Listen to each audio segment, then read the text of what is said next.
¿Qué dejó la cuarta conferencia de la Nación y la Migración? Hoy aquí lo analizamos. Entre los días 18 y 19 de noviembre se realizó en La Habana la cuarta conferencia de la Nación y la Migración, con la participación de más de 300 invitados residentes en 52 países. El evento tuvo lugar finalmente después de haber sido aplazado debido a la crisis sanitaria del 2020. La primera edición de este evento se realizó en 1978. Con el apoyo de la Unión Soviética, la revolución había consolidado su control después que en 1975 se realizara el primer congreso del Partido Comunista y en 1976 se aprobara una nueva constitución que garantizaba control y poder absoluto a Fidel Castro, quien entendió que ya era tiempo para enviar un falso mensaje de reconciliación después de casi 2 décadas de total hostilidad contra todo aquel que mostrara intenciones de emigrar. En aquella ocasión participaron 75 cubanos y se lograron acuerdos que respondían a los temas tratados. Fidel permitió la salida al exilio de los sancionados por delitos contra la seguridad del Estado que ya habían cumplido su sentencia. Permitió la reunificación de los cubanos con sus familiares residentes en el extranjero y se anunció que a partir de enero de 1979 se permitiría a los cubanos residentes en el extranjero visitar Cuba, pero podían quedar excluidos de estas prerrogativas a algunos cubanos con ciertas conductas o antecedentes. Como dato extra, tenemos que decir que este último cambio en la postura adoptada por el presidente norteamericano de turno, el demócrata Jimmy Carter, a quien terminaría costándole la reelección, contribuyeron en una de las crisis migratorias de cubanos más grandes del siglo pasado, la crisis del Mariel. Después de esta primera edición, se han realizado 2 más con total irrelevancia. En 1994, casualmente poco tiempo después se daría otra crisis migratoria y en 2004. En esta ocasión, llega justo cuando el país atraviesa la peor crisis económica, política y social en 30 años. Las reformas económicas implementadas solo han empeorado el día a día de los cubanos y la incapacidad para producir, junto a la mala reputación, muy bien ganada por cierto, son grandes impedimentos para conseguir quien les financie o preste. Coincidentemente, la llegada a la Casa Blanca de otra administración demócrata ha desatado la peor ola migratoria en la historia de Cuba, y la ineptitud mostrada por el supuesto presidente de Cuba lo tienen gozando de repudio de una gran cantidad de cubanos. Si la segunda y tercera fueron totalmente irrelevantes, esta cuarta edición de la Conferencia de la Nación y la Migración, mejor dicho, el gobierno cubano y la migración, bien pudo haberse llamado Conferencia del Partido Comunista de Cuba y sus representantes en el exterior. Así comenzó.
Bueno, para que se la televisión.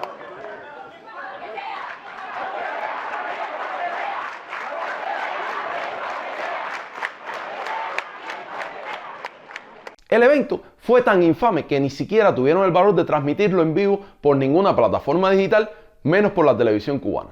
El tema principal pareció ser: el bloqueo tiene la culpa de todo.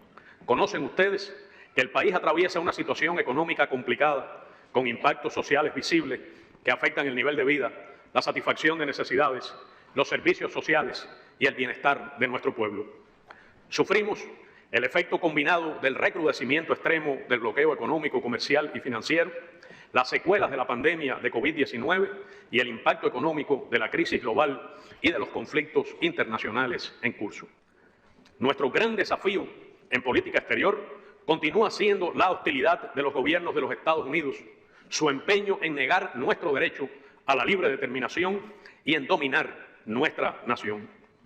El elemento fundamental y determinante continúa siendo el bloqueo, concebido originalmente y por definición oficial del propio gobierno estadounidense para privarnos del dinero y suministros, reducir los recursos financieros y los salarios reales, provocar hambre, desesperación y el derrocamiento de nuestro gobierno. Es un propósito avieso que se amplió sustancialmente con la ley Helms-Burton y desde 2019 se reforzó aún más y de manera sin precedentes.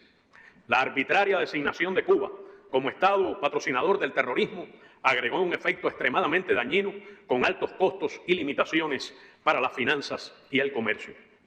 La asfixia provocada por el bloqueo y las medidas extremas de los últimos años constituyen una violación masiva, flagrante y sistemática de los derechos humanos de los cubanos. Continúan siendo el mayor obstáculo para nuestro desarrollo y tienen un impacto directo y determinante en los altos flujos migratorios. Por lo visto, solo asistieron cubanos afines al régimen, agentes de influencia, activistas contra el embargo y empresarios. De lo convenientemente filtrado a la prensa, nada indica que se haya logrado algún acuerdo que beneficie a los cubanos emigrados. Nada de reconocimiento legal para poder participar en las decisiones, nada de invertir o crear MIPYMES, nada referente al uso de pasaportes de otra nacionalidad y mucho de compromiso con la revolución y la resistencia creativa. A las palabras de clausura me remito. En nombre del gobierno cubano, les reitero la voluntad de continuar desarrollando un diálogo franco y amplio sobre la base del respeto mutuo y la defensa de la patria. Hoy como ayer, con el compromiso de no cejar en la batalla por poner fin al bloqueo genocida que tanta carencia, dolor y fractura ha provocado en la familia cubana, el bloqueo impuesto contra nuestro pueblo. Como víctimas directas o indirectas de esa criminal política, todos los aquí reunidos estamos conscientes de que constituye el mayor obstáculo al fortalecimiento de las relaciones del país con la mayoría de los cubanos que residen en el exterior, toda vez que dificulta el flujo regular, ordenado y seguro de viajeros. Cuba resiste y crea. Ni 6 décadas de bloqueo que apuestan al agotamiento humano, ni más de 200 medidas de brutal demolición de los pocos avances anteriores han podido con la resistencia creativa de este pueblo del que nacimos ustedes y nosotros. Mezcla formidable de etnias, culturas, espiritualidad, que solo podrá ser vencida por sí misma el día que perdamos los sueños de un mundo mejor posible. Esa resistencia creativa es la que explica el exitoso enfrentamiento cubano a la pandemia, cuando más apretó el bloqueo. La mayor fuerza está en el talento, el esfuerzo y la invencible creatividad del cubano, y en la obra de 6 décadas de la revolución.